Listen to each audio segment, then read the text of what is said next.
बदल करायला पाहिजे, वर्तनात बदल करायला पाहिजे, पण हे बदल किती अवघड आहेत. सांगणं जितकं सोपं आहे ना बदल करा, तितकं ते करणं अवघड आहे. स्वतःमध्ये बदल करा, वर्तनात बदल करा, विचारात बदल करा, सकारात्मक बदल करा. बदल मुळात खूप अवघड प्रक्रिया आहे. बदल करणं सगळ्यात कठीण काम आहे. का कठीण काम आहे, कशामुळे बदल करणं अवघड जातं आणि नेमकी प्रक्रिया काय आहे आणि त्याला सोपं करता येईल का, हे सगळं आपण आज या व्हिडिओमध्ये समजून घेणार आहोत. नमस्कार, मी प्रोफेसर अपर्णा अष्टपुत्री शिसोदे. आज आपण समजून घेऊया की बदल करणं सोपं का नाहीये. आपल्या सगळ्यांची इच्छा असते बदल करण्याची, आपण सुरुवात पण करतो बदल करायला, पण कालांतराने किंव काही दिवसामध्ये आपण ते बदल जे करायला घेतलेले असतात ते होत नाहीत. आपण परत पहिल्याच बॅक टू स्क्वेअर वन, पहिले पाढे 55 लाच येऊन थांबतो. का होतं असं? जेव्हा पण आपण बदल करतो, काही मेंदूचे पॅटर्न्स ठरलेले आहेत. हे पॅटर्न्स बदलणं मेंदूला कठीण जातं. का कठीण जातं? कारण कोणताही बदल करणं म्हणजे काहीतरी डेंजर आहे, काहीतरी धोका आहे असं आपल्या मेंदूला वाटतं आणि म्हणून ते टाळण्याचा प्रयत्न मेंदू करतं. कारण एक पॅटर्न तयार झालेला आहे. आपल्या मेंदूला एका पॅटर्न मध्ये काम करायची सवय आहे. आपण रोज सतत जर ते पॅटर्न बदलत राहिलो तर ते मेंदू कन्फ्युज होऊन जातो. त्यामुळे बघा, रुटीन जर असेल आपलं, सकाळी उठल्यानंतर एक काम दुसरं, जे काही रुटीन सेट झालेलं आहे तसंच जर आपण करत राहिलो तर आपण रिलॅक्स मध्ये काम करतो, इझी मध्ये करतो. त्या रुटीन मध्ये बदल झाला की आपल्याला त्रास व्हायला लागतो. का त्रास होतो? कारण आपल्या मेंदूला तशी सवय आहे. मग ही जर सवय मला तोडायची आहे तर ते तोडत असताना काय होतं की माझ्या मेंदूला वाटतं की काहीतरी धोका आहे.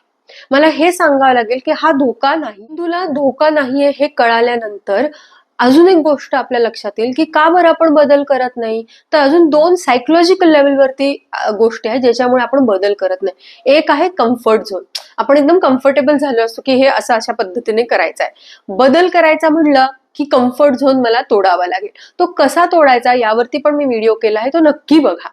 दुसरं अजून जे कारण आहे ज्याच्यामुळे आपल्याला बदल नको वाटतो ते आहे फिअर ऑफ फेल्युअर. आपल्याला अपयशाची भीती वाटते, त्याच्यामुळे पण आपण बदल करत नाही. का बरं भीती वाटते त्यावरही व्हिडिओ आहे, तोही बघा. कारण बदल करणं हा बेसिक आपली गरज आहे.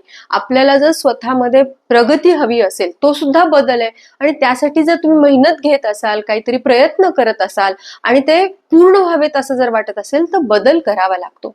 बदल करत असताना काही प्रक्रिया घडते. ती प्रक्रिया आपल्याला जर समजली तर आपण कोणत्या टप्प्यावरती आहोत हे आपल्या लक्षात येईल आणि मग नेमका काय बदल करायचा आहे, कशामध्ये आपल्याला कन्सिस्टंट राहायचंय हे क्लिअर होईल. त्यामुळे आपण हे जे टप्पे आहेत हे समजून घेऊया. बदल करण्यासाठी 6 टप्पे सांगितले किंवा 6 पायऱ्या सांगितलेल्या आहेत. पहिली पायरी जी आहे ती आहे ज्यामध्ये आपल्याला वाटतच नाही की बदल करायला पाहिजेत. आपल्याला खूप जवळचे लोक सांगत असतात की हा बदल कर स्वतःमध्ये, किंवा वातावरणात हा बदल कर, सकाळी लवकर उठ, वेळेत अभ्यासाला लाग, काम वेळच्या वेळी करा, कंटाळा करू नका, मोबाईल कमी बघा, असे खूप आपल्याला गोष्टी सांगितल्या जातात. पण आपल्याला ते काही पटत नाही. आपल्याला वाटत असते की ठीक आहे ना, काय फरक पडतो, मी बदल नाही केला तरी काही फरक पडणार नाहीये, किंवा बदल केलाय तर तो चांगला पण होईल किंवा वाईट पण होईल, त्याच्याने फार काही चांगलं होणार नाही माझ्या आयुष्यात. अशी जी स्थिती आहे ती पहिली प्री कॉन्टेम्प्लेशन. दुसरी जी आहे ती आहे कॉन्टेम्प्लेशन. कॉन्टेम्प्लेशन मध्ये काय होतं की आपल्याला आता समजायला लागतं की हो, बदल करण्याची गरज आहे. आधीच्या याच्यात लोकांना वाटतंय ना, आपल्याला असं वाटतं की बदल केला काय किंवा नाही केला काय फार फरक पडणार नाहीये. पण या दुसऱ्या टप्प्यावरती कॉन्टेम्प्लेशनच्या मध्ये आपल्या लक्षात येतं की हो, मी बदल करायचा आहे. हा दुसरा टप्पा झाला. तिसरा जो टप्पा आहे तो आहे प्रिपरेशन. म्हणजे मला बदल करायचा आहे, मला हेल्दी जेवण जेवायचं आहे. आधी मला सगळे सांगायचे तू फार बाहेरचं खाते, हेल्दी खा. आधी ऐकलं नाही, मग कॉन्टेम्प्लेशन आलं, मी हो ठरवलं हेल्दी खायचं आहे. मग आता त्याच्यासाठी मला प्रिपरेशन करावं लागेल.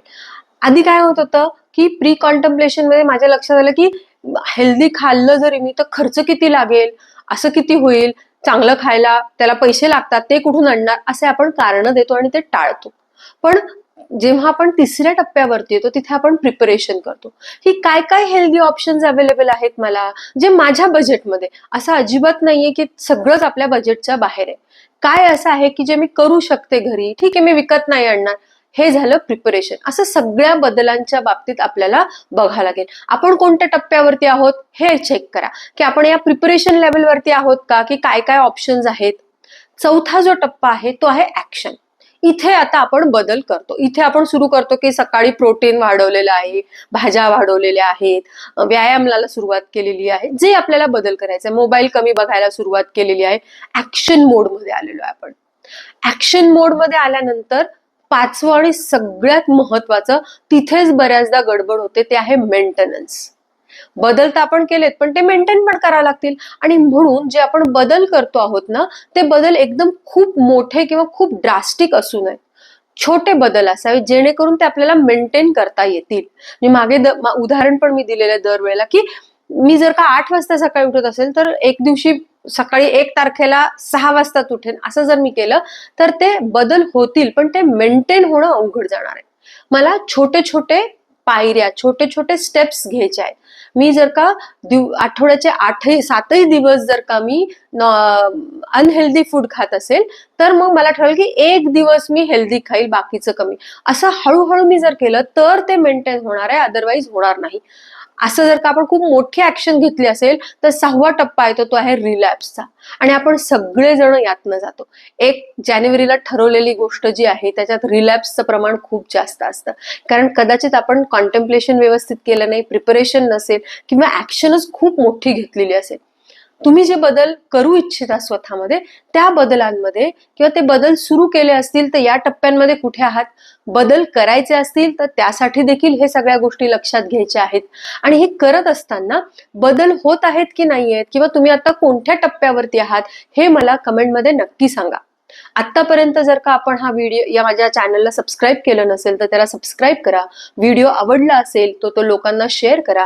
ज्यांना ज्यांना बदल करावेसे वाटतात त्या सगळ्यांसोबत हा व्हिडिओ शेअर करा.